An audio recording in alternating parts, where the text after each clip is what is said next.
Welcome, everyone. Welcome to another episode of Carnage, Midweek Carnage. Welcome, wherever you're tuning in from, wherever part of the world. I always like to know where you're tuning in from, which part. So leave that in the comments before you smash the like button, or you can tell me where you're calling from and then smash the like button. But smash the like button wherever you do. You get the drift. Didn't get a chance to do a post-match chat with the guys yesterday. Didn't get a chance to have a chat with the guys. I wasn't feeling too great. I mean, Liverpool tried their best to cheer me up with a hard-fought win, but I just wasn't feeling too well. But feeling better today. And then just watched Wolves try to defend for the first half, and now I'm feeling shit again. But hey, it is what it is, and I've got a proper bunch of lads to talk all about it and where we are right now, where we are going forward, and all things Liverpool, and a nice chat and a cup of tea. I don't know if you guys have got your favorite beverages at hand. Right, we've got a fan. Dan, usually you have a cup of tea ready now. You've forgotten, you've lost it. No drinks, yeah. I wish I did have a brew now. I must admit, I'm good. There you go. Mix on the ball. Drown the sorrows. we gotta. Keith, what's happening? How you doing? How you feeling? Mr. Top Red himself, the toppest of top Reds that I know. So I always go to you first in these situations. Yeah, absolutely, bro. I think I need to lift some spirits here, man. I know that Kevin De Bruyne is single-handedly channeling his inner Steven Gerrard right now. But listen, Wolverhampton, they're already in the beach. You know what I mean? They're in Ibiza. They're chilling. Their league position is but maybes. Hopefully, I'm just putting my hat on West Ham in it. Like, with all the faith in the world, West Ham, they're you're our only hope. They are our only hope. I guess. Wolves would have been a tricky one, Dan. I personally didn't have much faith in Wolves doing anything. But as long as it's mathematically possibly, and as Keith says, as long as West Ham have got something to fight for, namely the Europa League place, which they've bloody nearly reached the final of, so they'll have a taste of that. They'll have a feel of that. We've got to stay in there. And how did you feel yesterday at the end, at the full-time whistle, without going into the game? Yeah, it was job done from our perspective. Like we alluded to off air, all we can do now is win our games and hope there's some sort of minor miracle in just one of these Man City games. There's 3 games full of narratives. It hasn't worked out tonight, but that's solely down to Kevin De Bruyne, pretty much. City haven't been fantastic, but Kevin De Bruyne has been out of this world. It's as simple as that. And Keith's right, West Ham, they're fighting for something. Aston Villa, there's Steven Gerrard and Philip Coutinho at play there, man. I mean, who knows? So just got to keep believing and keep doing our job, haven't we? That's all we can do. We've been saying it for weeks upon weeks now, Mick, that it needs perfection from our side, and then just a bit of luck or bit of misfortune for City. Doesn't seem to be the case right now, but there is still 2 games to go for both teams, right? Yeah, we just need to be professional, just win our games, and just make them have to do all they can to win it. Like, obviously 3 points clear at the moment, and I think it's a 5 plus 5 goal difference at the moment. Yeah.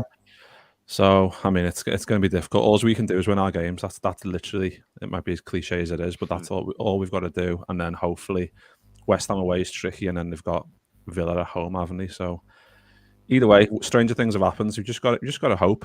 I know it's the hope that kills you sometimes, but we can't do anything else. But because they're just that good, and like Keith said, like De Bruyne is just turned into prime Stevie G tonight, just scoring a hat trick in 20 odd minutes or something like that, which is just it's ridiculous. It is ridiculous. It's ridiculous, Keith. And that's why when we get sort of undermined by certain fan bases or media, it's laughable. That, like, it's ridiculous what they're doing, right? Every time they win the league, it's 95 points plus, right? Yet we're the ones that making them sweat or take it to the last game or whatever, challenge them. We've won the League Cup, and we've got 2 amazing games on top of the league. 2 games we've got 4 games which we win. We will have had in my opinion, a better season than them. Yeah, I mean, it's such an interesting one, right? Because I think a lot of rival fans and your mates and all your WhatsApp groups, they're always trying to kind of goad you into this idea that if you don't win the league, if you don't do this, like it's terrible, like, you know, you've been set back a little bit. But people are forgetting that these groups of players are regularly getting 90 plus points seasons, and they're in the habit of getting 90 plus point seasons. There are a lot of teams behind us who have not touched 90 points in years. So even looking ahead, almost like, I don't think this is some sort of flash in the pan situation. As long as City and Liverpool have their best players healthy, they will both go at it and they will go plus 90 points most season. And it will literally come down to which team drew against this team versus which team, like literally it could be up to 3 points, right, in the end. And those 3 points could literally be, if City go to West Ham and win, that is the 3 points right there. And that is crazy margin for error. That's just unheard. Like, it doesn't make sense. Like, so in terms of to find anything like to pick out from that, because it's such a small margin of error. Like, but that is the margin of error. That will be the game, because we didn't get the job done there and they did. But again, like, if it doesn't happen and City do win the league 4 out of 5, hats off to them. But it doesn't mean that next season the same group of players can't do another 90 plus season, because they've already done 3 seasons of it now. Do you know what I mean? Absolutely. Like, they've been there, done that. To get to this level right now, I feel sorry for the teams behind us, because they have this idea that these, you know, they're going to create something and it's going to challenge City and Liverpool. But the gap is unbelievable. Even between Chelsea and us, the gap is quite remarkable. So I take a lot of solace in what we have at the moment, because it's lovely to be here. I'm gonna get Dan the hard question straight away, because I just feel like I'm cruel like that. Dan Matheson's in a super chat. He says we have the best goalkeeper, left back, right back, centre back, DM, left wing, right wing, manager, fans, squad, debatable. If we don't win the league, what would you say the reason is? Oh, I mean, that is ruthlessly hard. I mean, I agree with everything he said in terms of individuals. Certainly manager, by the way, without a shadow of a doubt. But I don't know, we have had our performances, haven't we, at times this season, whereby you think, even in games we've won, 45 minutes here and there, whereby we haven't quite been at full tilt. So I don't know, a bit of consistency perhaps, which sounds ludicrous to say when you look at the numbers. Like, Keith's right in terms of the points, but we haven't been at our best all the time for periods of the season, and it's hurt us in games like the West Ham game. I remember Brentford away was similar. It was a similar time of year. We draw there. Probably shouldn't be doing that. Yeah, I mean, that's... But the thing is, it's such fine margins. Like, I thought after Saturday when we drew with Spurs, it's ludicrous how bad that felt. You should be allowed to draw a game in May against a decent Tottenham side. That should be a thing. Like shit and not feel like it's over. Yeah, but you can't, and that's the standard we're setting, which is why that question's so difficult, because the standard is so ridiculously high. It's so hard to pinpoint something. But I'd just say maybe a little bit of consistency, even in terms of in-game performances. Mick, have you got a suggestion or theory?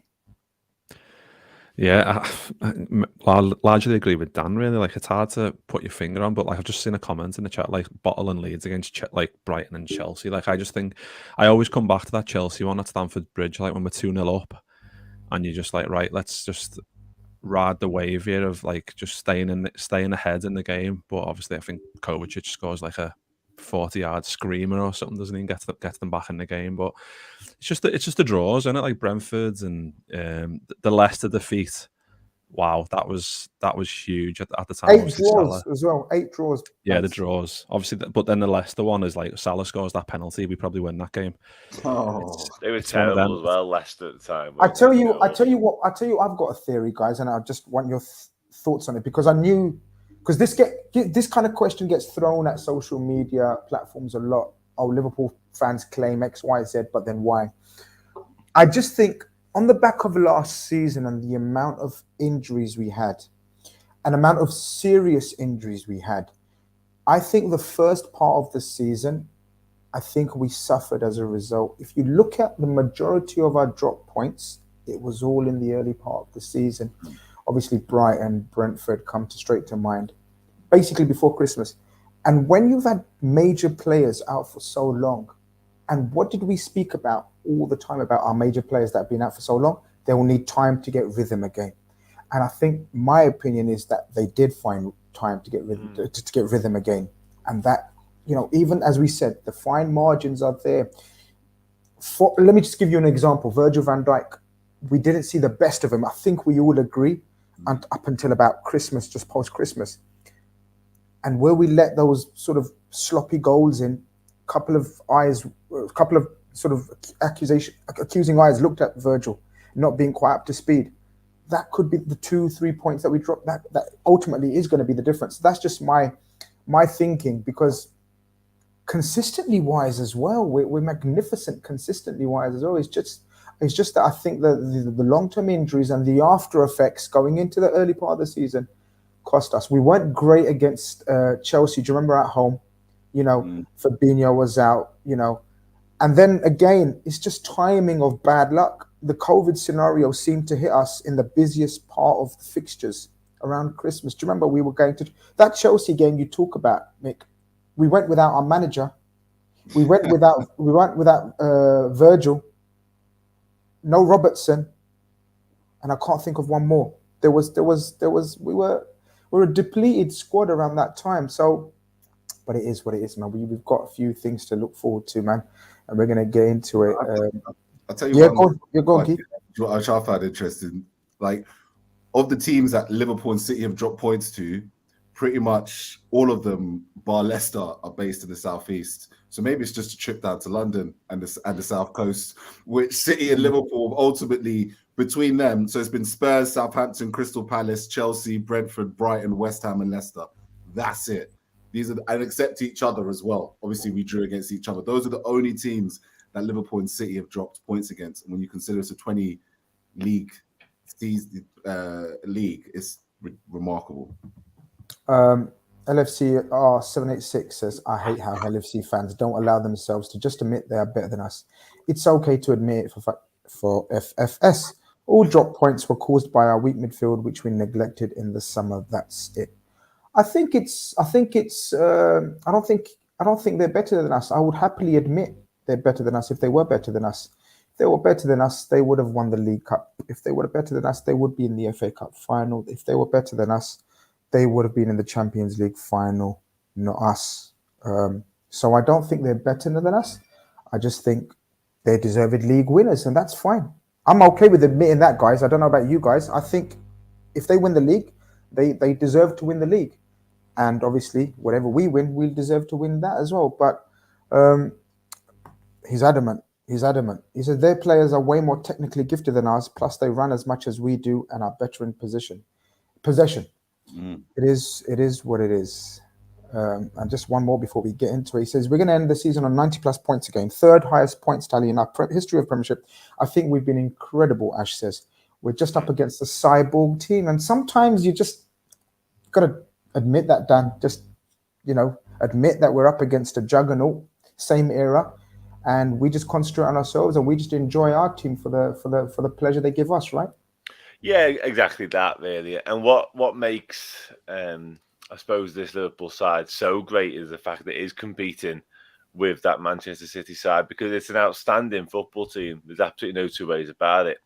And it's a football team that wins the Premier League and then throws 100 million at one individual player. And they're going to do it again, essentially, this summer, aren't they? So, and I've got every faith that we'll compete again next season. And that's what makes it so special from my point of view. Like, I love the fact we can compete and we do go toe-to-toe with them in a completely different way.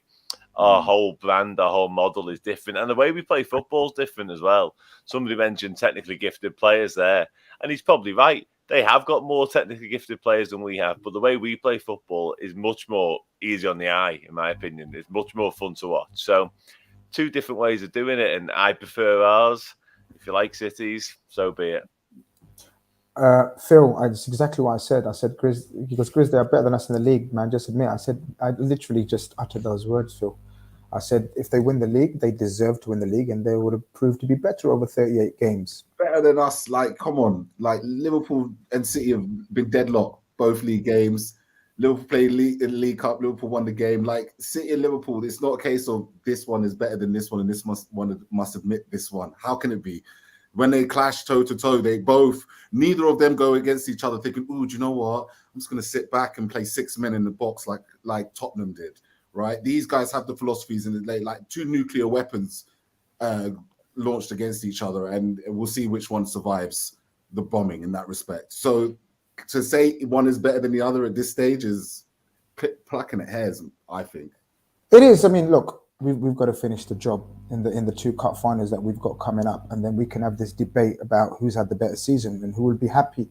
But until then, we keep it moving. I'll come to you, Mick, first. Our first assignment was Villa. Again, Dan mentioned game of narrative. So many games of narratives with the two teams left, and this one was dubbed another game full of narratives and subplots with the Coutinho and the Stevie G, and was there anyone else? I think that's it. There was no other league, was there? Danny Ings, my God, how much did Danny Ings run around yesterday? But we'll get to that as well. I don't know about you, Mick. I'm going to be honest. It's the best policy, right? I didn't know how I felt going into this game. Now that, slaughter me if you want in the comments, slaughter me on the panel if you want. I still, maybe I wasn't well. Yeah, that explains it. Maybe that didn't help. But there was an element of me that wasn't as hyped up and really up for it on the back of the Spurs thing. How did you feel? I'm just giving my honest opinion. How did you feel? Yeah, I think, the Spurs game kind of did suck a bit of life out of me because I did expect us to beat Spurs. The fact that we did draw it in the way we did, like Dan said, you should be able to draw a game at this stage and still be in with a shout. The fact that it kind of just derails you completely just goes to show just how good City are. Like, I don't think none of us are saying City are better than Liverpool are better than City. It's just on their day, each team can beat each other, and that's just the way it is at the moment. Two absolute juggernauts. But yeah, going into the game, I don't know. I think obviously Robbo, when you see the team news, Robbo getting rested, and you see Curtis Jones coming in. Tsimikas' first start since February. Like I said, Jones coming in as well. And I think these type of players are the rhythm players as well, especially Curtis Jones. It took him quite a while to get into the game before he started getting his foot on the ball, and he'd do those jinking runs that he's very good at, carrying the ball and shielding it and stuff like that. But it took him maybe 20, 25 minutes, maybe longer, to actually start doing that. So and it was all set up, wasn't it? Like you said, Grizz, the Gerrard stuff, the Coutinho stuff, the Ings stuff. It was all us against them, and obviously everyone supports Liverpool, don't they? So I don't know why there was a big narrative about Liverpool potentially dropping points, but it was all set up for them in a way that we had to rest some players, we had to change things up. Obviously, Fabinho, I know we'll get into that a bit more, but Fabinho coming off and having to make a quick change, that doesn't help things as well. So the fact that we still did get over the line, for me, is a huge testament to just how good this team is, how good this squad is, because you can't underestimate those changes, like taking Robbo out, Thiago and Henderson on the bench, Salah on the bench, Matip obviously came back in for Konate, but still a lot of changes in that team, and the fact that we still grinded and got through it, I think that's the biggest testament you can and compliment you can play to a Klopp team. Basically, that's how good we are at the moment in terms of depth. Keith, when you saw the lineup, what did you think? Because when we discussed it, I said it will be a good indicator of where our manager's mindset is, I guess. Especially those the two finals on the horizon, and also realistically, because he said in the press conference, didn't he? He doesn't expect City to lose, because we've made it very difficult for us now, because where we were expecting them to drop points, we are expecting them to lose a game, which is far more difficult, and he alluded to that. And some people were saying it's mind games. Really, inside, he knows it's not over. But then he goes and makes those changes. A, did you expect that many changes? And B, the changes that he did make, did you agree with the ones they did make? So, for example, Mick's spoken about them. So how did you feel with those changes? And the mindset? Was that an indication of the mindset, or does he just trust his players so much now that it doesn't matter? They proved that they've done it at Newcastle, numerous other games as well, where we changed and we've still got the job done. I think there's definitely an element of speaking to the sports scientists and seeing, right, can we stretch Thiago out for this game and the FA Cup game? And they probably said one or the other. You make the call, but one or the other. It felt like that for someone like Thiago, especially his midfield. Klopp has never been one to really chop and change the midfield as much as he has done this season, yes, but he likes to keep it settled. So that's what I saw with Jones coming in. Keita, I think Keita's just been really like probably the most trusted of the rotational midfielders available. If you look at him in the pecking order with Harvey Elliott, Curtis Jones, Oxlade-Chamberlain, you argue Keita's always the one that's going to be put in now. I think he's a trusted lieutenant. But obviously it did mean that it became a bit of a chaos. I thought his choices created chaos because had a lot of, like you said before, Mick alluded to, the rhythm of certain players weren't there. So when the midfield doesn't have the rhythm and Villa are up for it, it creates, which was a mental first half. The Matip, Joel Matip came through and backed my faith. As I said before, I still think creatively he's the best centre back we have, and I think he just makes stuff happen that not even our midfielders or forwards make happen. And the Jota call I think it's right to take Salah out of the limelight a bit. I think Salah's obviously putting a lot of pressure on himself. The more interviews he gives and the more he wants to angle his worth, and it must be difficult for him because he's done all of this, and everyone's kind of like, well, what have you? Well, if you look at his stats since 2022, and if you look at his expected non-penalty goals, and there's a lot of like people trying to bring him down at the moment. So I think taking him off the limelight a little bit and resting his legs, I thought was a smart move by Klopp. Actually, I think it would have been the right game to do it at the end of the day. Selection asks, medical completed, question mark, because I put in the description. What do you mean, Grizz? All will be revealed, my friend. All will be revealed. Stay in there. Keep pressing the like button. People letting us know in the chat that Laporte has picked up an injury. Look, I don't think it's very relevant now, but it could be. You never know. I know they've got Nathan Ake.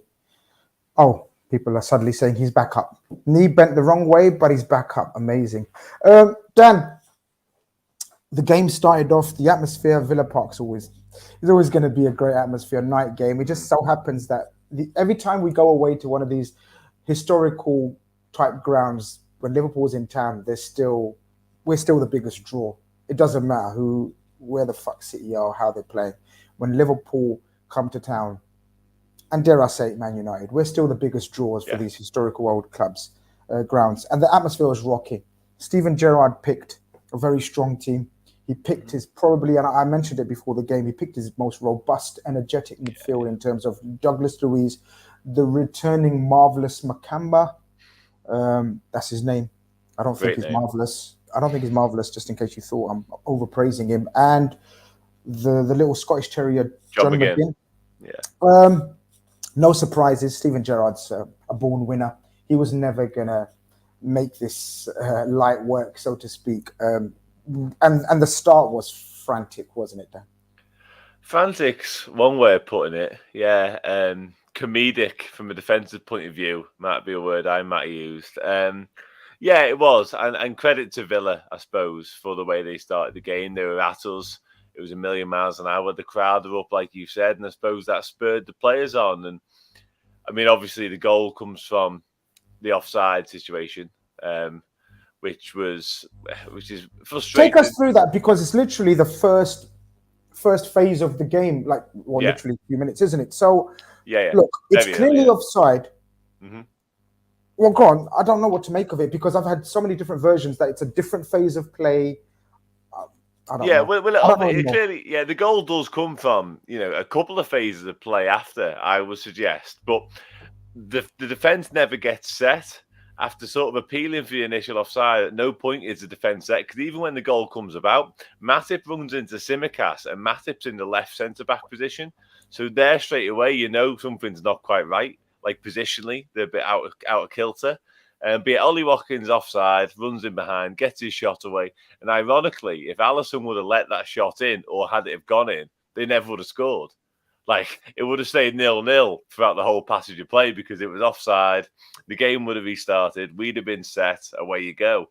Instead, they recycled the ball a couple of times, listen, we should deal with the situation better when it eventually comes about. There's no doubt about that.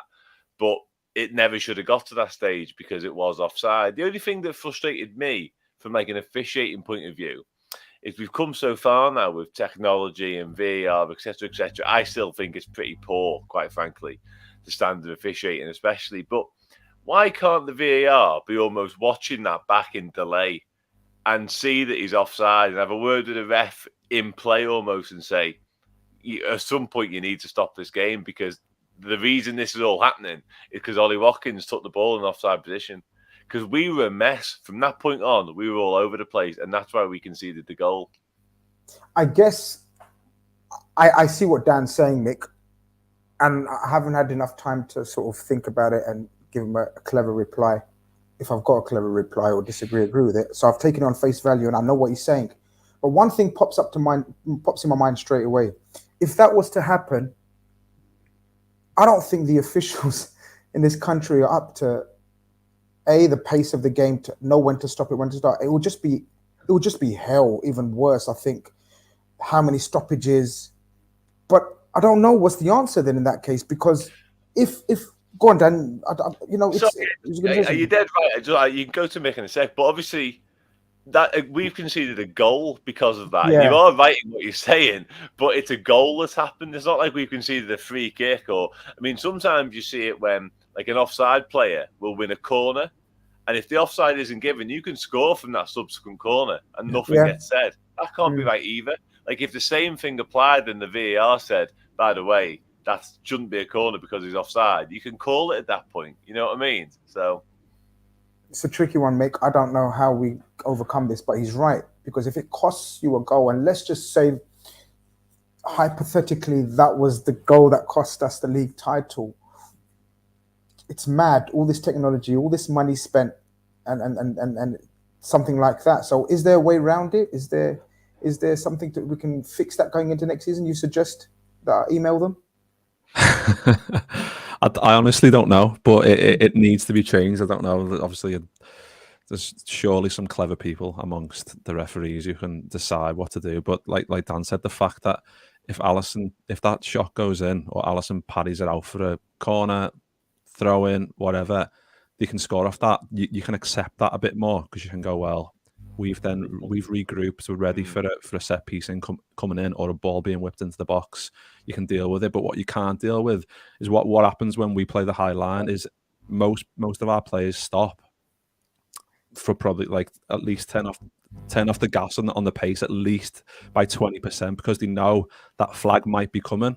And you can see a load of hands in the air, and then they go, all right, he's not going to give this. We might as well get back in position. And then it's just a mismatch of like Tsimikas coming in, Matip falls over. And it's just a comedy of errors. Like Naby Keita should clear it. There's just a catalogue. It was like 6 or 7 errors in the build-up after that. It's like, well, all that shouldn't happen because it's an offside. And it's just one of them that it's like it needs to be fixed. But I mean, I wouldn't even know where to start and how to do that unless they went back to the old way where it was like, if the linesman thinks it's an offside, then put your flag up. But then, if it's then stopped and Liverpool, it's not offside. Yeah, because then if it's not offside, that's it's catch-22. It's I mean, damned if you do, damned if you don't, because it's like, at what point do you stop the game? And then if it turns out that it was onside and you stop the game, it's like, I don't know. It's a difficult one, but yeah, the fact that when you can see from it hurts more. But I know if it was Liverpool scoring that goal, it would have been all over Twitter. It would have been all over. Like, oh, look at Liverpool getting decisions off the referee lines and whatever else, the usual.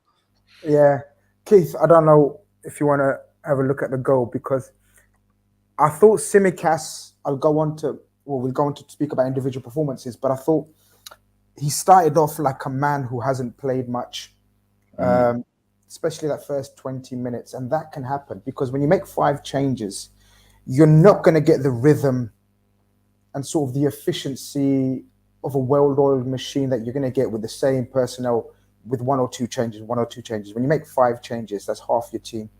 You're going to get a few players that are not quite up to the speed of the opposition, or even the way you guys play, like themselves. I thought Tsimikas was slightly caught out.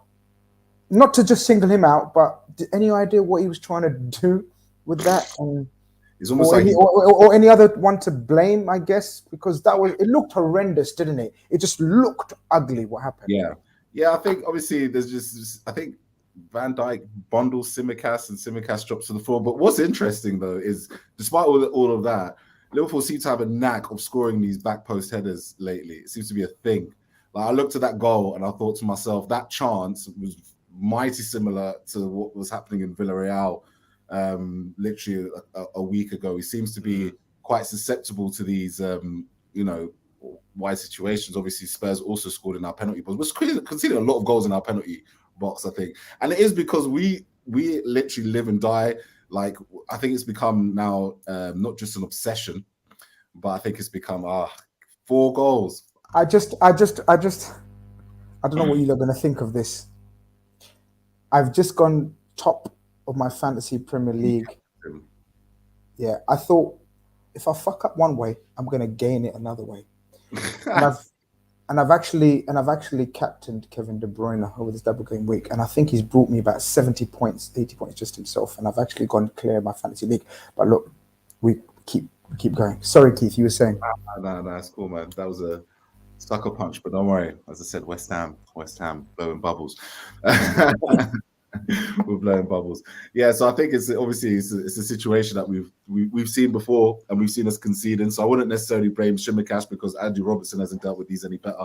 Yeah, post situations, and the offside rule we were talking about. There's got to have to be some change to the way we either interpret the use of technology or the technology interprets the situation in the game, because Klopp is banging on about this 24/7, and Liverpool are the most, without a shadow of a doubt, they are the only team really, City as well, but as aggressively as us, who rely on technology to prove us right.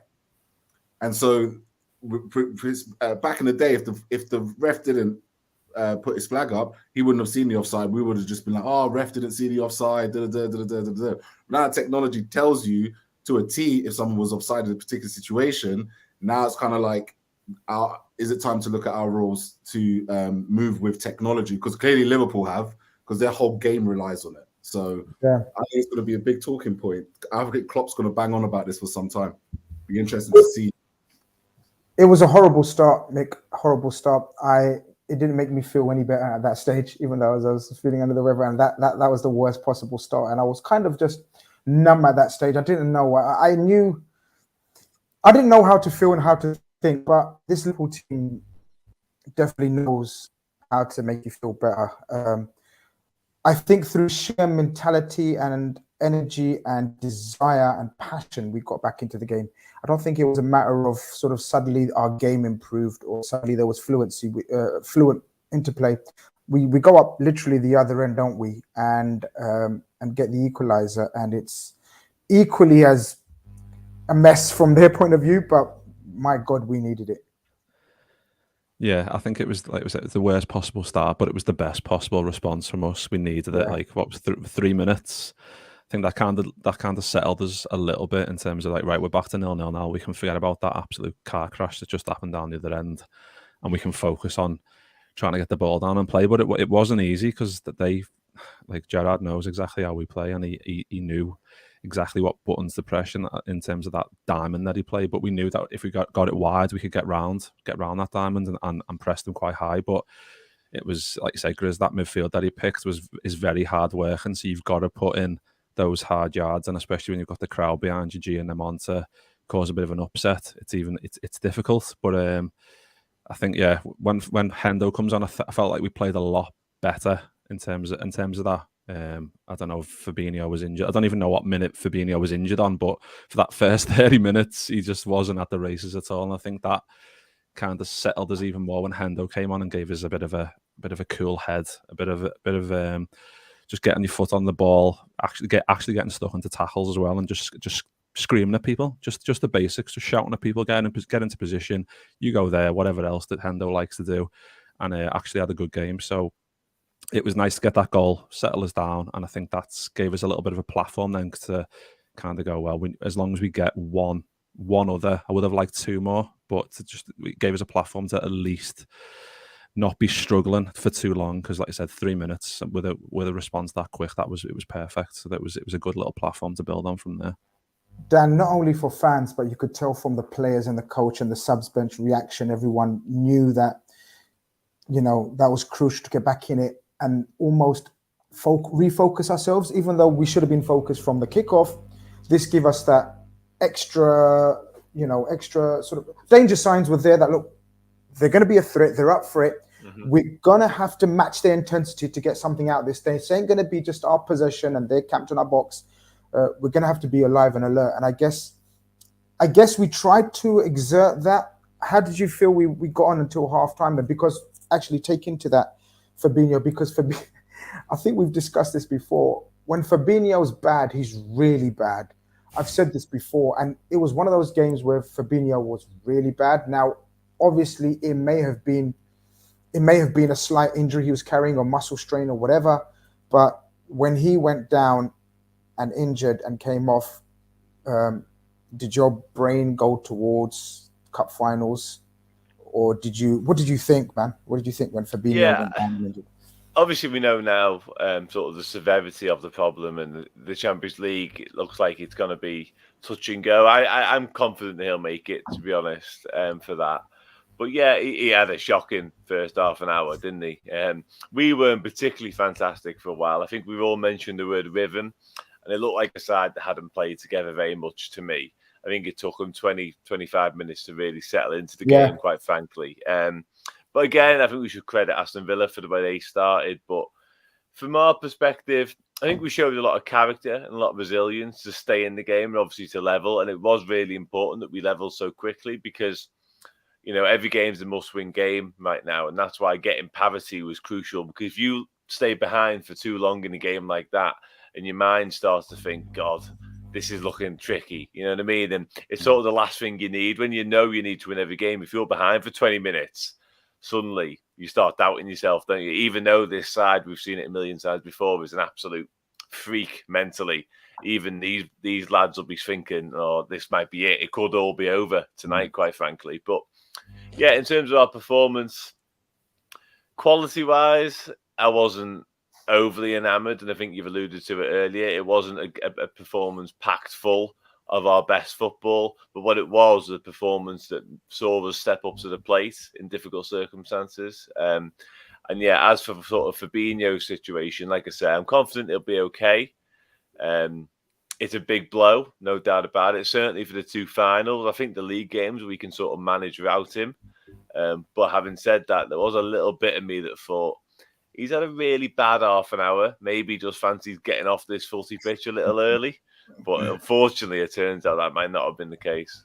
Yeah, I think people are sort of still getting to grips with what KDB is doing. So Bastion of Invincibility sends a generous super chat and he says, the difference between us and them is that their midfield is more creative going forward. We played more games.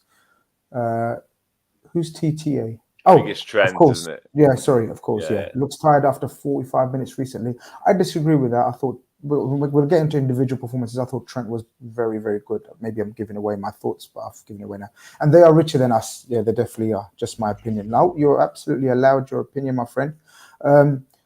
Look, it's KDB, and he's not really playing in midfield, is he, guys? He's actually playing up front. So that's a bit of a cheat code there.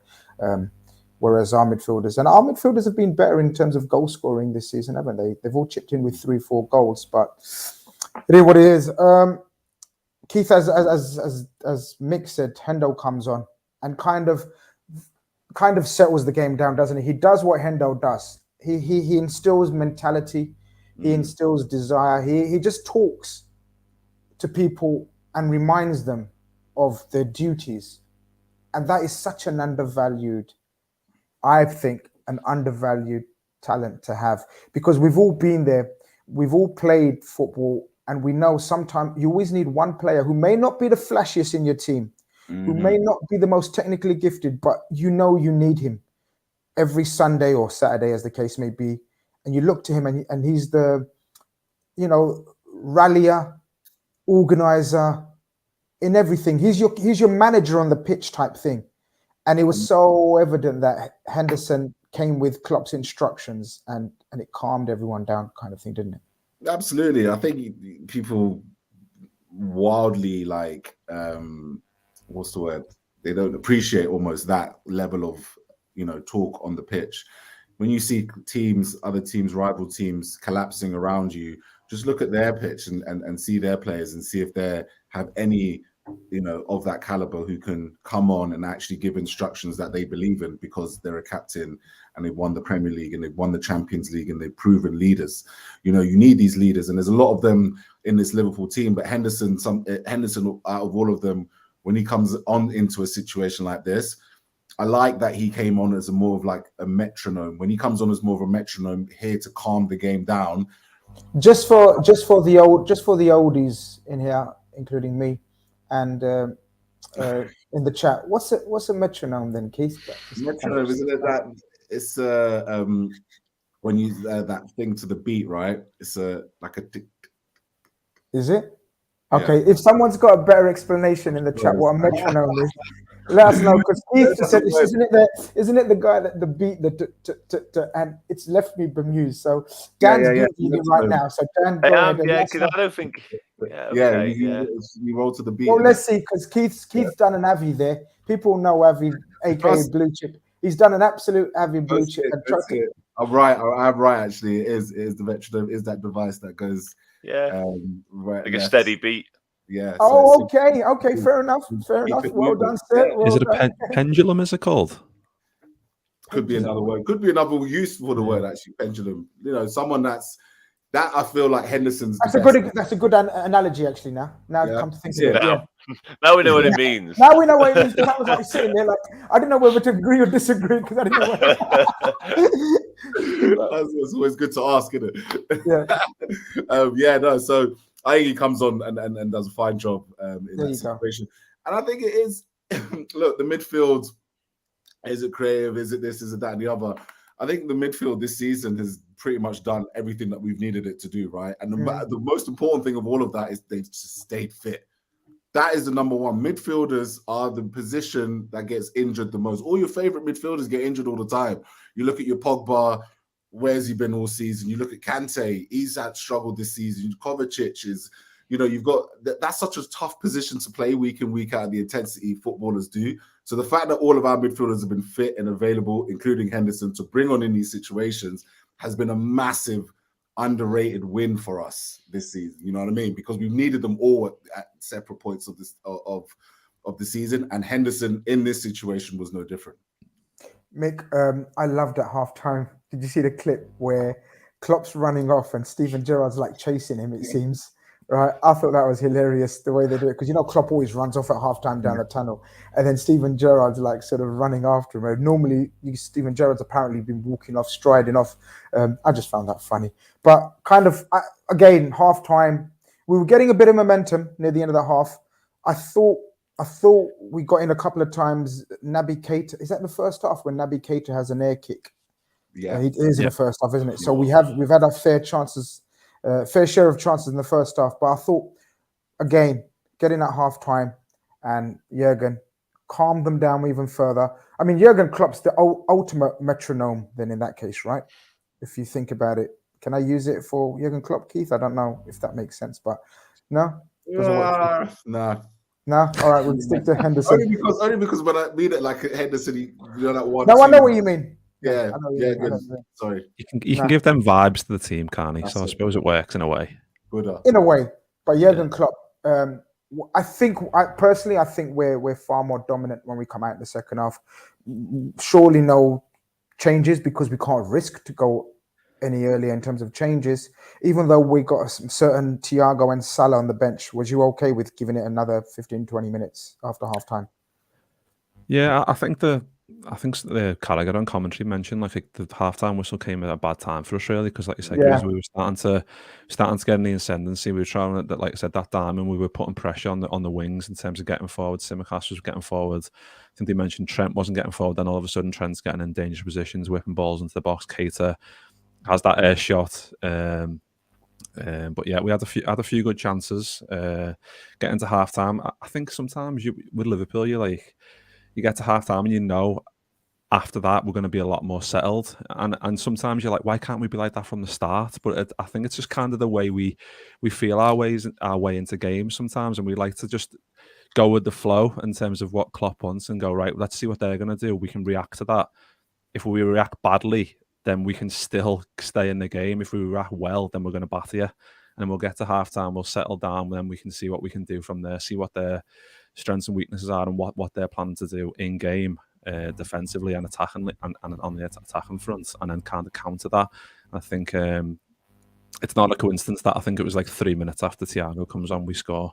And I look, to me, I don't know if you agree, like with Thiago and Hendo, it looked like a double pivot at times. They were quite close together. And Keita. I mean, not in a traditional sense, but in terms of like just those two, but in terms of like when we were building up from the back, it was just those two, basically in front of the back four, and we were building from there. With Naby Keita was kind of allowed to roam a bit more freely. I agree with you. I don't know what the other two guys think. You can feel it, because I've noticed that recently, actually, I think you're spot on, Mick. I think Curtis and Naby in this case was given far more freer roles and further advanced roles, and Thiago did seem to be more horizontal with Fabinho or Hendo, as the case was. I don't know if you guys want to see it and notice that difference as well. Yeah, for me, definitely. Yeah, and it's something Klopp's been willing to do a lot more of recently. I think we've seen him go to that 4-2-4 quite a lot as well.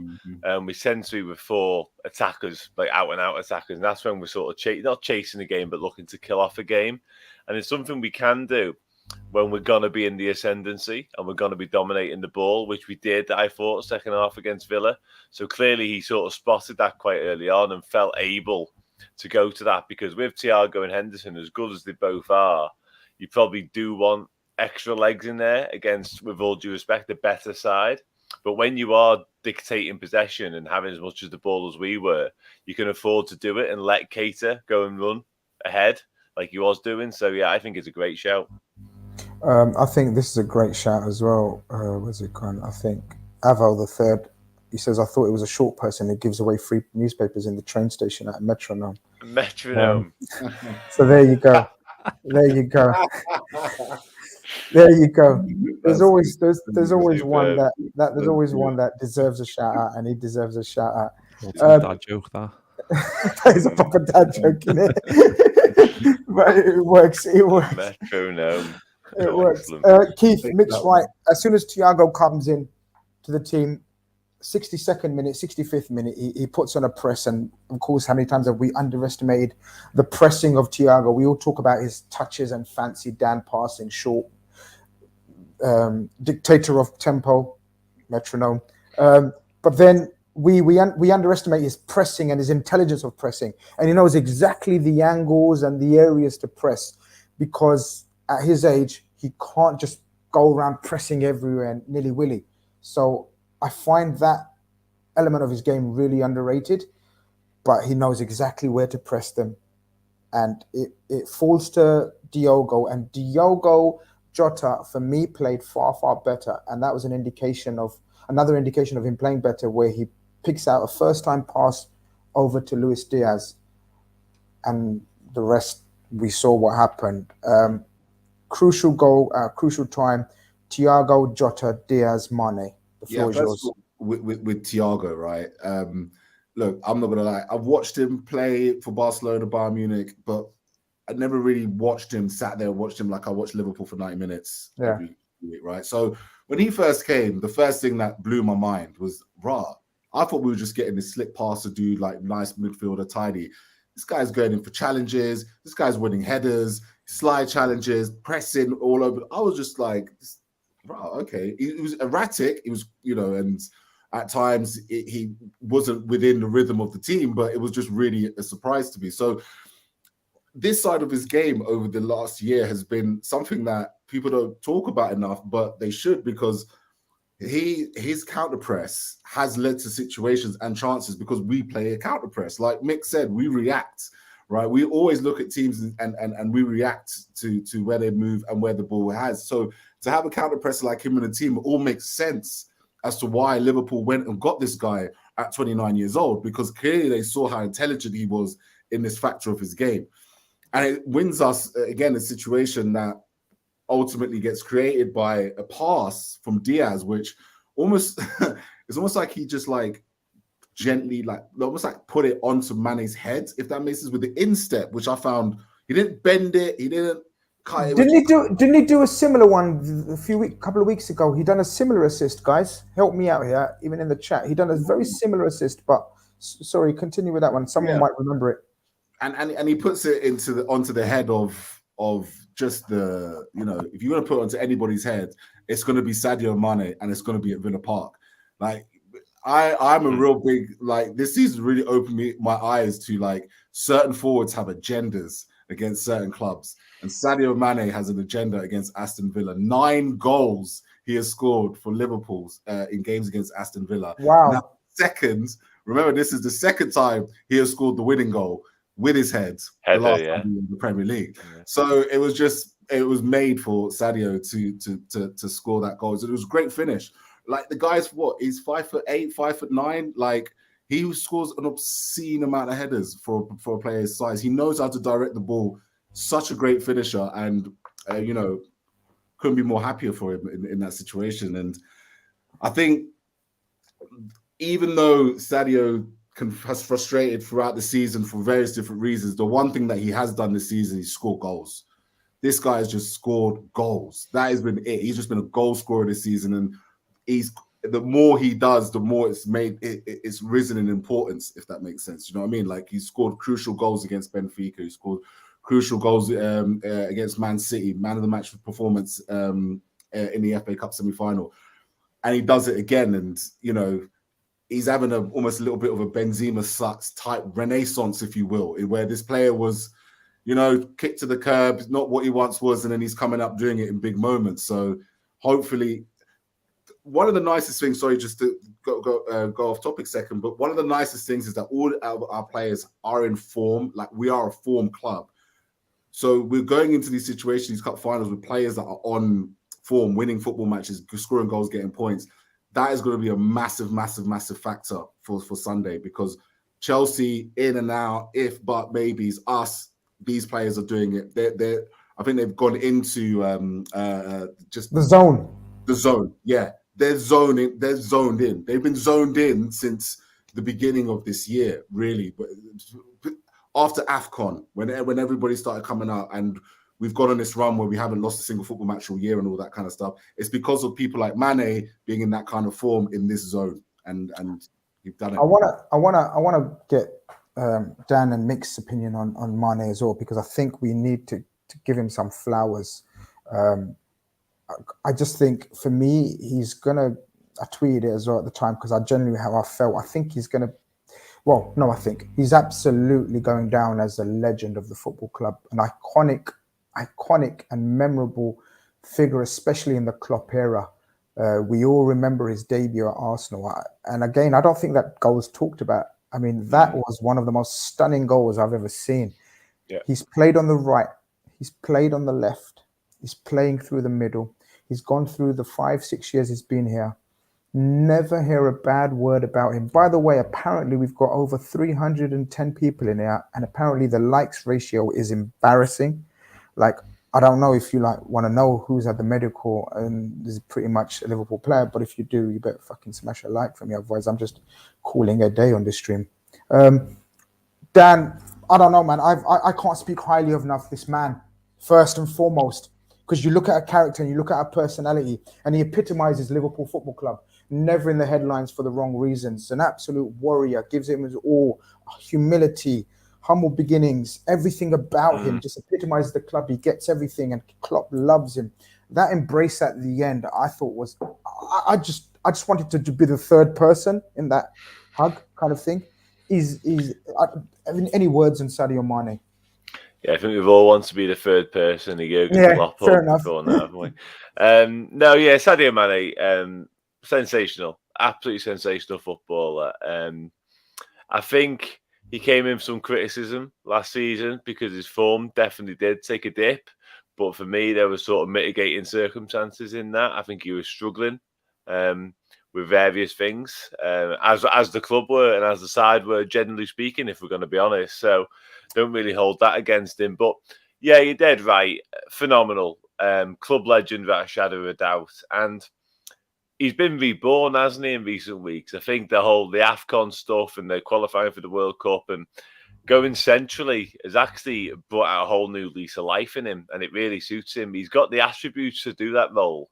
He's strong enough, he's powerful enough, he's skillful enough to hold off defenders. He's got everything, he really has. And you mentioned it there, some of the massive goals he scored recently and in the past for the club. Like, he does go under the radar, and I just wonder, like, when we signed him, like, we were all in love with him, and many of us still are, of course. But then Mohamed Salah takes a lot of the plaudits, so you kind of forget about Sadio Mane. You certainly, from an outside looking in, us as Liverpool fans, maybe not so much, but in the wider world, Sadio Mane probably doesn't get the credit he deserves. And that probably still remains the case today. It's only really the past few weeks when Salah has essentially fell off a cliff in terms of his form that we're now talking about Sadio Mane in such glowing terms. You know what I mean? So even us here, we all love him, but usually it'd be Salah. But at the minute it's the other way, and thankfully so in many ways, because God knows Sadio Mane deserves his moment in the sun.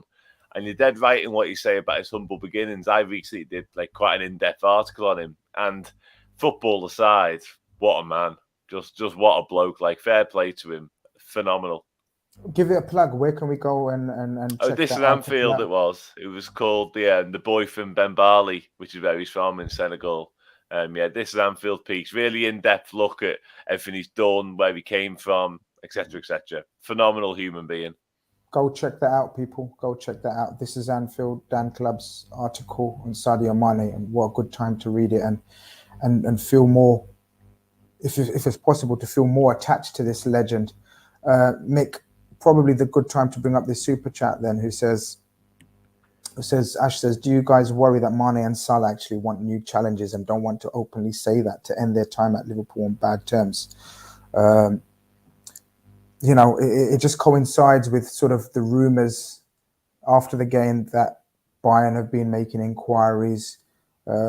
Obviously, we know the scenario about all three of our front iconic legends of running down their contracts. Don't want to cause a stir, but you know what I mean. 1 year left on their contracts, and all need to be sort of looked at in terms of the situation with the contracts.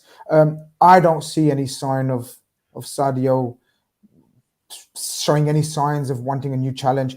That embrace at the end, Jurgen Klopp's comments afterwards, nothing of the sort, and especially what we've heard from Mohamed Salah as well, very openly.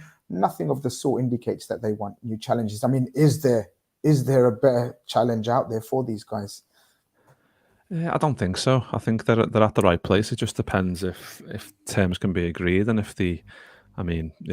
suppose if they do decide that at the end of, if there's no, especially with Salah, if there's no leeway or whatever's going on with money, not agreeing terms and whatever, if he just decides that it's not going to ever be sorted, then he wants to go abroad, then it's going to be hard to say bye to him. But it's one of those things. Like, we've had these three players you've mentioned, Grizz, for 5 years, and I think Carragher done like a piece on Monday Night Footy not long ago, like saying like trios, like a world-class trios don't stay along for that long. It's usually 2 or 3 years at the top of the game before that gets broken apart and someone new comes in to kind of forge a relationship. And that has kind of happened, obviously, with Jota coming in, and now with Luis Diaz coming in, who's absolutely incredible as well. But the fact that these three players are still around and could potentially be around for longer is something that I think we all want, but we know back of our minds the day is going to come where one of them leaves, and it is going to be heartbreaking a little bit, because I'm just trying to figure out if one has to go, which one would it be? And I'm like, you can make cases for and against for each of them, and you just like, you don't ever want it to end. It's one of one of those iconic Liverpool. It's like me choosing one of you three, like, to dump. Like, how the hell do I choose to dump one of you three? Like, it's one of the hardest. Who's who? Oh, good question. Yeah, I'll work on it. I'll have an answer by the end. But yeah, but look, Sadio Mane. Yeah, I don't know what to say about the guy that's not already been said. I know, Keith, you've been waiting all season to sort of give him his flowers and plaudits. You've been fighting off sort of people that have talked him down and everything. And I just thought, I just thought his understanding with Luis Diaz as well was just so telepathic, and I thought Jota had a very good game. After that, I thought it was quite. Even though we were winning and we were comfortable, I still didn't feel comfortable. I don't know how you guys felt, because when it's one goal in it and you're out of vociferous away ground support, they were started playing more and more direct. Was there any anxious nerves in you, Mr. Top Red? It was erratic. It was crazy for sure. It was one of those games where, champions grind them out. And that's what people, of that caliber of team grind those out. That's a draw or defeat for any team that is not 100% on their game in that, for a big team. If a big club comes there and they either not in good form or they're just not, they're not at the races, they could very much get caught out there. So Alisson made some massive saves, and I suppose it was we talk about Alisson. I don't think the wider world understands the qualities that Alisson has brought, but all season this man has been making saves in these games where we've been either one goal ahead or it's 0-0 and we're playing Burnley at home and they hit one ball into James Rodriguez and he's free on goal and Alisson saves it, right? He makes these kind of big saves. He wins us these points, and he did it in this game because he comes off his line so quickly that even when the offside trap does get caught out, they still have to deal with ultimately a sweeping centre-back because he's so close to making you make a decision now. So he's intimidating, isn't he? He's very intimidating. He's very Schmeichel-esque in that sense, where he comes out big and he's confident enough to get the ball always. Like the situation in Villarreal, he was always confident that was going to be, he was going to get something on that, and he's always confident he's going to make something happen. So when teams are catching us offside press and you got Alisson in that type of form, that's what kind of saw us to the end, in my opinion. And when we look back on this season, you'll see many situations could have been 1-0, could have gone 2-1, could have gone 2-2, and Alisson's come out and made big saves. And there's a reason why he's got 20 clean sheets this season, right? And he's on course to win the Golden Glove. Like that level of security, my generation as a Liverpool fan never had, and never seen. Dan, it was crucial, I think, from a mental perspective, and even physical boost it can give you. That for me, after the setback of Spurs, and let's not beat around the bush, it was absolutely a setback after Spurs, in my opinion. It was very, very important, I think, from all other aspects, that we went in with a win into cup final week, because again, we're playing a team that it's very apparent, had the cup final on their minds for ages, weeks and weeks. They've been losing and drawing and been very inconsistent, and changing their team just so that they're in peak condition. Now, we don't know if they're going to be in peak condition because Kante's missed the last two. Kovacic went off today with looks like a serious injury, or at least a very awful challenge. It was important from a psychological point of view that we go into this back to our sort of levels of confidence and elite mentality type view. Do you agree? Yeah, I think so. And I think we've seen that down the years with this Jurgen Klopp side, because obviously the year we won the Champions League, the Premier League ended up being like a forlorn chase. We won every game, but we didn't end up winning the league. But that sort of winning mentality we'd instilled through our league form obviously carried over into the final. And I think that'd be important this year. You can't really, like Chelsea have done, I don't think you can really stutter your way to a final. You can't just turn it on and off like a tap, in my opinion, to use the most basic analogy there possibly is. But you need to, winning is a habit, quite frankly. Winning is a habit. And it's really important that you do it, especially building up to an FA Cup final and the Champions League final, which is why I think it's important, pretty much regardless of what happens with City, which we all know the writing looks relatively on the wall now.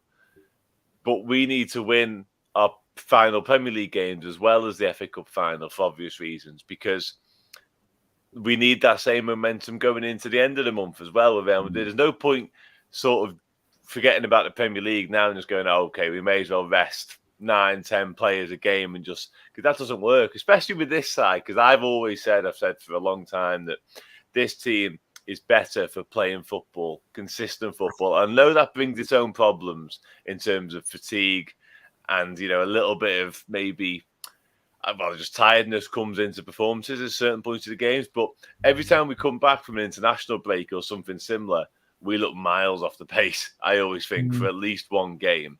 So therefore, we need to win every single game we've got left, Wolves, Southampton, and really hit these finals hard, in form, confident, and on the back of wins. And yeah, that's what this football club there does best, especially under Jurgen Klopp.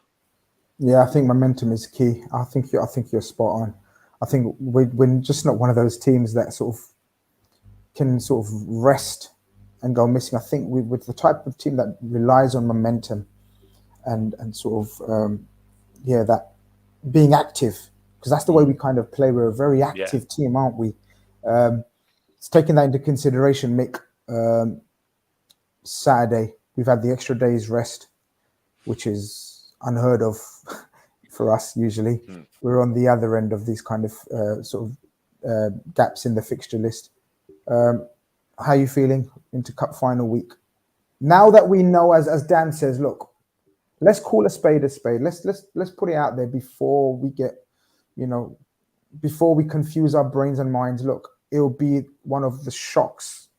It'll be the levels of Real Madrid scoring 2 in the last minute if Man City drop points in both their games, which they have to do, where we have to win both our games. So let's put that to the side for now and concentrate on the FA Cup. How are you feeling? Yeah, I think it's good that we haven't got any more league games now, in terms of obviously City winning tonight. What is it, +7 goal difference? That's like, what is it they say, that's another point. Another cliche you can throw in a mix there. But it's looking forward to it. I think Chelsea haven't been, I know they've won tonight, haven't they? But I think that's 11 points in the last 7 league games, which is like, it's not great, is it? And I think if you couple that into the fact that they've lost Kovacic to what looks like a pretty bad tackle, that's going to be touch and go for him to play. And we know how good he is. He is he's man of the match against us every time. All the time. All the time. Carry a midfielder. That's how you get Liverpool. If you're good at carrying the ball and you're quick, you're agile, you're nimble. That's why N'Golo Kante, it just seems to turn up every time against us. He's another one, and that's how Chelsea do it, because the midfield is so good and so mobile. So if he's missing, it's huge for us in terms of having those small margins in that midfield battle, which is going to be key. But I'm looking forward to it. Obviously, you're drawing parallels with like the Carabao Cup, and obviously 0-0. Then there's the 2 league games, the 1-1 at home, which I went to, which we should have won. But they have a red card and they just sit 10 men behind the ball, which they rightly did in the circumstances at our place. And then the game, like I touched on before, the Stamford Bridge, which was another draw. So there's not much between the teams in terms of quality, and we know how much quality they've got in terms of depth as well. They can make a few changes, and they've still got a lot of quality, but they've then got some injuries as well, which it just depends who's fit on the day. But I think this City, in a way, winning tonight might give us that impetus. And like Dan said, we're a rhythm team, but I think City winning tonight and kind of, like you said, puts the writing on the wall. I think that might give us a bit of momentum anyway, because that's like, Prem's done,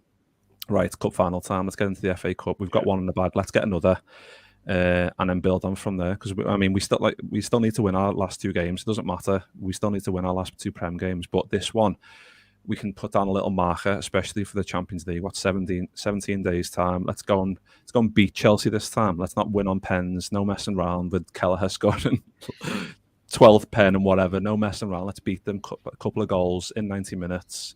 Put down a nice marker. Win our last 2 games, and then look forward to the Champions League. But I think it's gonna be a tight game no matter what. Like Chelsea, Liverpool, like this rivalry's been brewing for a long time. Obviously, the Rafa days and whatever else. We felt like we were playing them every week. It just felt like we were always playing Chelsea, and that rivalry's obviously kept on up to now. Obviously, Tuchel's done a good job with them, but it's going to be a tight game either way. I can't wait for it, because it's going to be it's the games that you wait for. I think this is the games you wait for at the end of the season in May, when you're playing in cup finals. And as much as it is disappointing that City is so good and they've absolutely just blew Wolves away tonight, and they pretty much got the name on the cup. But in a way that does us a little bit of a favour, I think, anyway, in terms of resetting our mind, refocusing us in terms of going for the cups, and let's go for it. I think you make a very good point there, because it's very Great similar to shout, how City, because City got dumped out of the Champions League, and people were looking at what kind of reaction they're going to give, and either they were going to crumble or they were going to refocus and just walk away with the league. Looks like they've done that, winning 5-1 and 5-0 was it on the weekend, or 4-0, whatever it was. You know, fair play to them. They, as I said, they deserve to win the league once it's confirmed. But we've got to do the similar thing now in terms of show our mentality, not just sort of go out with a whimper and really refocus. And I genuinely think, you know, we will do that. LFCR says 786. He says, really hope common sense prevails and Klopp rests everyone in the Premier League games. That Champions League final is do or die, no exaggeration. I think the exaggeration is hope he rests everyone, but we get your sentiment. We kind of agree, but I think it's going to be the usual, you know, 4 or 5 changes. Who had a medical? Keith, I told you to do some homework on a player that we've been linked with. It looks like Liverpool have started planning ahead like we do. We're so brilliant at it. Sort of young players, up-and-coming players for great prices. And our planning is just so second to none, isn't it, lads? Our level of scouting and sort of the players we target and everything. We know Fabio Carvalho is Fabio Carvalho is a Liverpool player. And Calvin Ramsey, the young 18-year-old Scot. I wish Conroy was here to sort of, his face lights up when we mention Scottish fullbacks, you know. Poor Conroy missed out on the show that sort of Calvin Ramsey has completed his first part of the medical, which suggests, you know, that it's near enough a done deal now. Keith, I know you've got a good eye for talent. Please don't take that the wrong way. Know anything about this kid? No comment. Look, I think he's got all the attributes to play in a top team's wing-back position. I think that's what's going to be the most interesting with him. You know, the kind of right back, the wing back who's also looking to take on a man, almost Tsimikas-esque, because I think Tsimikas 1v1 dribbles. Is actually probably better technically than probably Robertson in that situation. I think Robertson uses more pace and power to get past a man, where Tsimikas can be a little bit more skillful. And then very much like Calvin Ramsey is going to be that type of wing back who's going to be up for taking his man on. Distribution, comfortable with passing, which is the most important thing, because it's a playmaking position. That's the thing. It's not defending is secondary in this position, and it will be for many other teams as they try and develop and do what Liverpool and City have done, which is ultimately turn their wing backs into playmakers, right? And so he's got that type of skill, and I think it's going to be interesting to see how he develops. Young kid, right? Young player of the year. 18, yeah, young 18. Player of the year. Yeah. Dan, again, you know, it'll be interesting to see if he's kept within the first team. I'm guessing he probably will be, but until we hear from the horse's mouth, we don't know, right?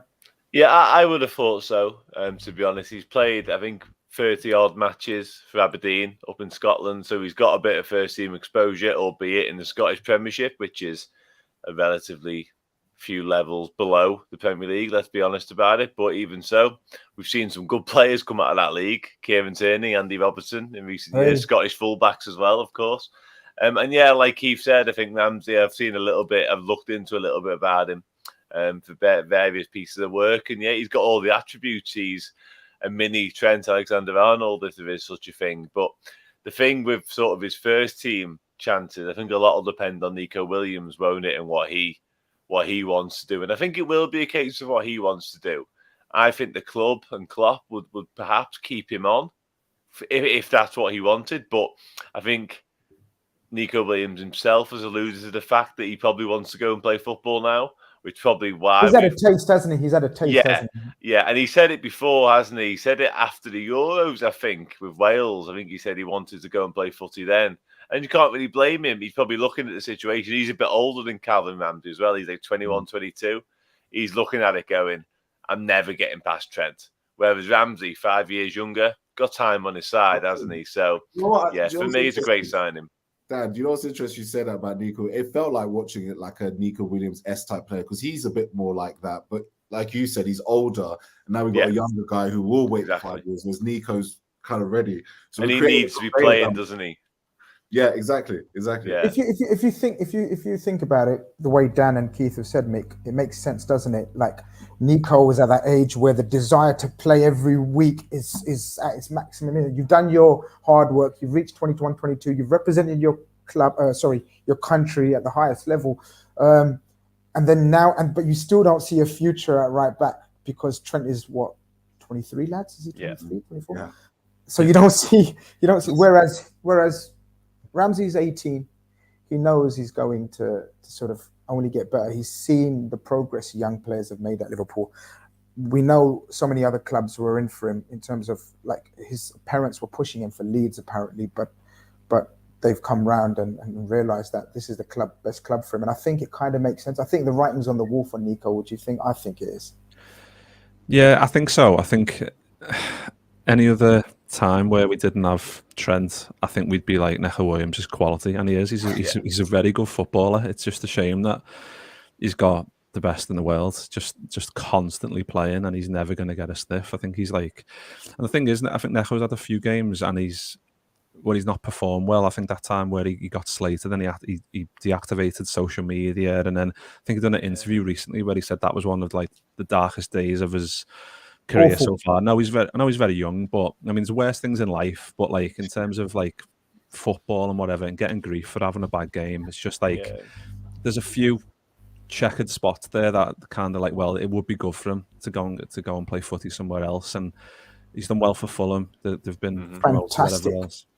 He's done well. Scored a screamer not too long ago as well. Just scoring 40-yarders. So it's having that freedom, having that confidence, knowing that you're going to be first choice. And some players need that. Some players can't be like Tsimikas comes in, and obviously if he's not at rhythm, he's not 100%, but he can come in and do a job. Whereas I think if you were rotating a trend with a Nico Williams, you might not get the same level of quality because he needs that rhythm in terms of playing quite often, and I think, and especially being a young kid as well. But I've done a bit of digging on Calvin Ramsey because, like you said earlier, Grizz, you sent me a text saying do a bit of digging. So I've done some YouTube watching. That best way, mate.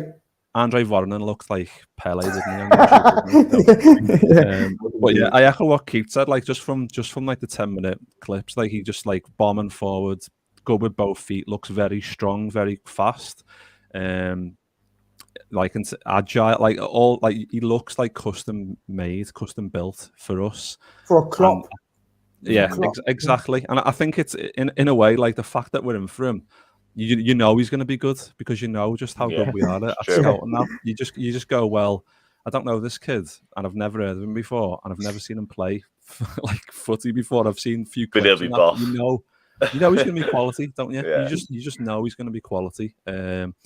Like I don't know, like I said, because I don't know if he'll be in around the first team maybe initially, but he's got enough quality just from what I've seen, and the fact that he comes into this Klopp team and he's got Trent there to learn from, and he's got Van Dijk, and he's got best manager in the world, and it's the perfect environment, and it's no coincidence that we sign these players and they do well so quickly. Like look at Luis Diaz, the environment's perfect. It's the perfect environment for you to come in and just explode, and like we tend to get these players right at the sweet spot where they're about to go to the next level. You look at Diogo Jota as well. The fact that we signed him and everyone's like, "Oh, why are you paying that much for some Wolves Wolves striker?" It doesn't make any sense.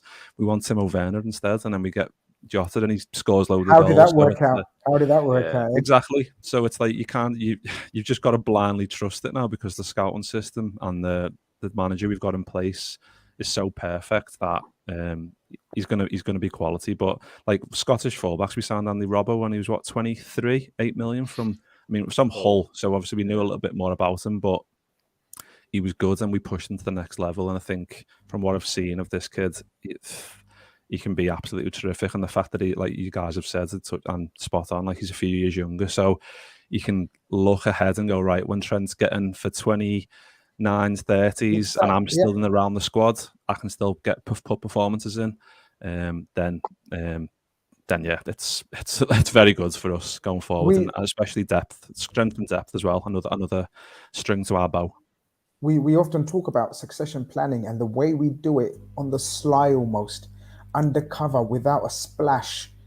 It's quite unique, and it's quite a skill and art, and we don't get enough plaudits for it. And Loyal FC, you know, asks the question: how do we respond to City's Haaland signing? Do you think we need a marquee signing in the front three and in midfield to bridge the gap? We do what we do all the time, don't we, lads? What we do is we focus on ourselves and what we need in terms of what we need in the system, in the squad, and we identify talents like Fabio Carvalho, like Calvin Ramsey, who are two of the most sought after youngsters around. Like so many, Dortmund were after Carvalho, and apparently had quite advanced with him, but it just shows you, and Dortmund have got quite the eye for talent, as we know. But Fabio Carvalho, I know for a fact, will be around the first team, and I'm genuinely convinced he's going to be an absolute gem. So that's how we're going to respond to people. We're going to respond in the way we do, sort of using all the tools that we have at disposal, and keep going forward. I mean, I don't know if you would quickly want to give an opinion on the Haaland situation, if you guys are actually worried or anything like that, because I genuinely am not. I'm just going to be honest. It's a fantastic player. Good luck to them. But I'm not worried from a Liverpool point of view. I think it's great for the Premier League. You know, it's great to have Haaland playing his best years, you know, in our league, and it will be fun to watch him and see what he does. But in terms of like in terms of a threat to us, it's not a threat to us. It's a threat to Arsenal, Man United, Spurs, those trying to come into this world of plus 90 points, right? Good point. They're the ones who should be scared, because good point. You know, they're usually the ones that get beat home and away by Liverpool and City. So for us, I think the evolution, we've discussed it many times, starts in identifying players that can fill in for positions that are specialists, and you know, finding a right back that can be more of a playmaker, that can start to fill in as one. The next is ultimately going to have to be a specialist for Fabinho's role, 100%. Yeah. You can't keep consistently relying on this man to be the only number 6 in the club. Like these are kind of the small intricate things that we need to do, goals and all that kind of stuff.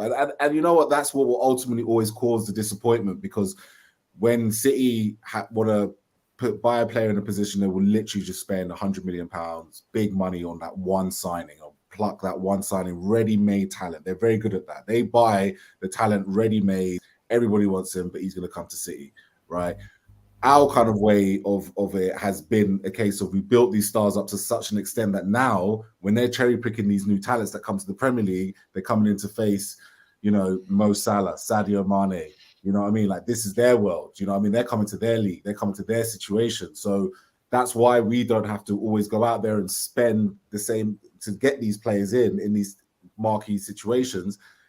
We're more powerful when we fix the intricacies we have, because we've got such an incredible squad everywhere. So it's not something to be. We shouldn't see the Haaland signing as like, oh, they got Haaland, we should respond with Harry Kane. We just don't do that. We just don't do that kind of thing. Yeah, it's just not. We shouldn't be disappointed about it. What we should be focusing on as fans is, and I'm sure the club is as well, is there is going to be a natural change, I believe, in the summer. I think there's players that have come to their cycle in the club, and so that's going to raise the funds and situations to sort out others. And I think, though, for me, those two, the DM role is the number one. Fabinho, I think that's where the money needs to be spent this summer. I think that's a brilliant segue. I know we didn't plan this, but I think that's a brilliant segue into what I wanted to, because obviously everyone's asking. Owen Dial or Dill, or how is that? Is it Welsh name, people? Am I right? Looks Welsh. Dill, how would you pronounce that then? Dill, if it is. Yeah, it'd be Dill. Yeah. Okay, we got there. That's fair enough. There was a brilliant Greek name, and luckily I had someone of Greek origin on the show, Andy, and he helped us out. It was brilliant, absolute brilliant moment, and he actually knew exactly how to pronounce it. That was brilliant. You talk about sort of the glaring, I guess, space in our team or squad is the Fabinho replacement, and you know what a time to talk about the Fabinho replacement, especially after he's possibly out for the two most important games of the season now. But as I said, Shumani, everyone's asking about Shumani. Look, the dinner lady that sort of speaks to me now and again when she's on her break from Melwood. Is it Melwood even anymore? It's Kirby now, isn't it? The AXA. Yeah, obviously it's the AXA. Shumeni, I 100% believe, 95% believe will be a Liverpool player come start of the season. So I'm looking forward to him again. One of the most sought after DMs, young central midfielders in world football. And in my opinion, the perfect Fabinho replacement. Hopefully that will get over the line. And I think that will pretty much make our squad, guys. I don't know about you guys. I think it will probably make our squad covered in most areas and positions on the pitch. One more attacker for me, which sounds mad. I'm fully aware it sounds mad. But Origi's on his way, obviously. Firmino's game time is less and less with his injuries. But then Dan doesn't Origi. But then Dan doesn't. I'm just putting it out there. Doesn't Bobby take the Origi game time? Don't you think? Well, who takes the Bobby game time in that instance? Taki? Or do you want him sold? No, doesn't happen. For me, Takumi Minamino and Alex Oxlade-Chamberlain, I genuinely believe their time has come. That sounds really morbid, but I believe their time has come this summer, like I do, and I love them both in their own individual ways for what they've done for the club. Ox in particular, obviously having been with us for longer, and he's been unfortunate, Oxlade-Chamberlain, but I just don't see where they fit in. We've had an absolute monster run of fixtures over the last 2-3 months. They barely kicked a footy between them. Yeah, and that just says everything I need to know. Quite frankly, yeah. I think so. I think, although someone's just reminded us, Fabio is an absolute forward. I don't think he'll be played as a midfielder per se. That's the only, So he could be one of the forwards that everyone. Look, you've started everyone now. You've started everyone off now. We need an effing attacker. You've started them off now, Dan. This is what happens. There we go. Look, we should go for Harry Kane. There we go. Look, there you go. There you go. You started this. You're to blame for this. I didn't start that. Guys, gonna wrap it up. It's a lovely chat. It's always therapeutic, and we get to chat and calm things down. So many agitated noises. Everyone was talking about the Man City game. We don't want to talk about the Man City game. We want to focus on our club, focus on our important battles to come. And it starts off with the FA Cup final. Any of you is going to be there, by the way? I'm going to be in Margate. You're going to be in Margate. Excellent. Mick? I'm probably just going to watch it in town somewhere in Liverpool. Maybe Baltic Market, something like that. But yeah, I was trying to get a ticket. It didn't come. I'm still on the lookout for you. I'll let you know if anything comes up. Dan, were you looking to watch it? Plan to watch it? Well, cricket season for me now, Grizz. So I'll be playing cricket. I'm captain this week. Liverpool Cricket Club. So I'll be in Highfield away in Wigan. Fucking boss, can't wait. Well, go on. What type of player? Because I just let you into a little secret. I know Keith will probably know. I've probably showed off about it in previous shows, but I actually went for under-16s Essex trials. Oh, nice.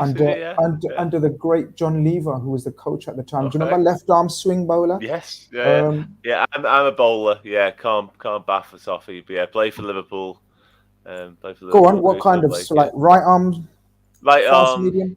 Fast medium's probably kind in itself. But opened the bowling. Had a decent start of the season. Actually got 7 wickets on Saturday, so it's all good.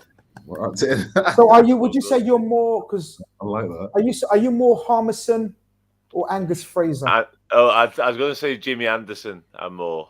Yes. To bring it more modern. Yeah. Well, talking about bigging yourself up, only choose the most successful. The greatest ever. The greatest English hero. That's not a bad comparison at all. Number 11. Very much so. Yeah. I don't understand this. Why don't fast bowlers try to improve that? But why have you accepted that? Look at the way you responded, guys. Very much so. As if only bowling counts. In this modern day age, I think fast bowlers need to look at their batting as well. Yeah, I used to be able to bat a bit. To be fair, I've got a ton back in the day, but it's not anymore. Not anymore. It's gone. That's it. Gone. See the bowling.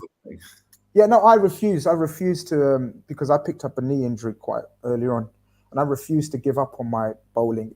I was a tearaway fast bowler. Then I became a bit of an Ian Botham, where I used my bit of a swing bowler and bamboozle batsman. And as a batsman, I was was pretty sensational. I'm not going to lie. Well, you know, I'm just, you know, calling it how it is. You know, Well, you need to see tape. the master. You need to Yeah, see I was. tape. Yeah, the Asian, the Pakistani Viv Richards, they used to call me when I was younger. Yeah, because of all the lack of Pakistani cricketers there was. Yeah. the master blaster. I was, but we'll talk about that another time. Listen, lads, thank you very much for your precious time. It's been wonderful. It's been enjoyable. Hope you've enjoyed it as much as I have. It's got us. Look, cricket is a hella boring. It's not. It's Grizz Gooch. Actually, another story. Graham Gooch actually went to my primary school, so yeah, a bit of a hero of mine. Norlington Boys for School, shout out Norlington Boys for School in London, East London. Grizz Gooch, that's quite a good one because I definitely had the moustache for it at the time.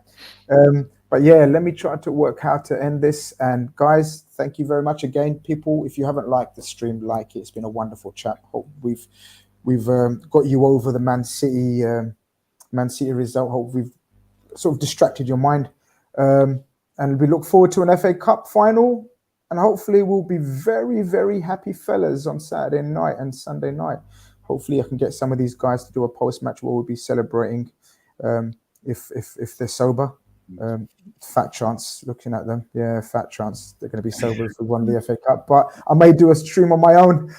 But we'll do something. Take care, guys. This has been KHANAGE. Over and out.